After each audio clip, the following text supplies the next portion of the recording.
Hey everybody, Kevin here. We got another installment of What is CrossFit? Today it's functional movement, because CrossFit is constantly varied functional movement performed at high intensity. One of those key elements is functional movement. Functional movement is the movements we find in life. It's natural movement. Some point in your life, you're going to have to pick something up off the floor. Even grandma has to deadlift, right? She's got to pick the kitty litter off the floor.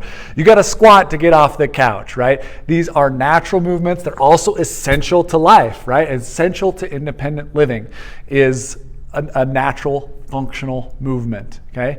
One of the points about functional movement that's actually really, really important is that functional movement has a wave of contraction that starts at your core and ends at your extremity. Now, this is very important because sedentary humans that don't do enough functional moving, end up with weird motor patterns. Motor patterns that don't start at their core and go to their extremity. And then this ends up with weird postures and weird adaptations because they don't do enough functional movement. So I'm going to splice in a little clip here of Sam and maybe me doing some throwing, which is a functional movement, and we're going to talk about some of the key points of functional movement and that wave of contraction from core to extremity. All right, everybody. Did you know 2011 CrossFit Games, there was a max effort softball throw? Yep, indeed there was. If we were to do that here, Sam would definitely be the winner. The guy has a cannon. Why are we looking at throwing as a functional movement? Because throwing is a functional movement, and it's just maybe a little more fun to look at than some of the other videos we get to see all the time. But we talked about core to extremity movement, that wave of contraction that starts from the core to extremity. Throwing is no different.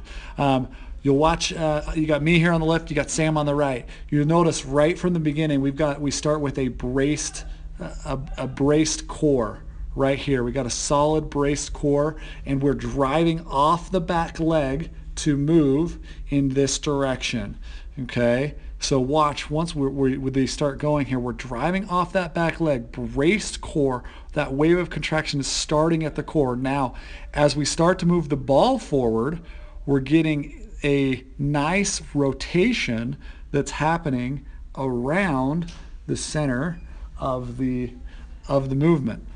And this is what's going to contribute to the velocity that gets on the ball. As a matter of fact, I think this is one of the reasons why Sam can throw the ball harder than me. He's a little bit more connected with that core to the ball. So you see that good rotation that starts right at the base, lots of force generated from the core, and the arm is the last thing that comes through in that throw.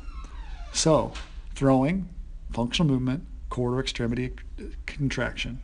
That speed. So when performed correctly, functional movement, the wave of contraction starts at the core and moves to the extremity. This is extremely important for your health. It generates good postural effects if we do these over and over again in the correct fashion.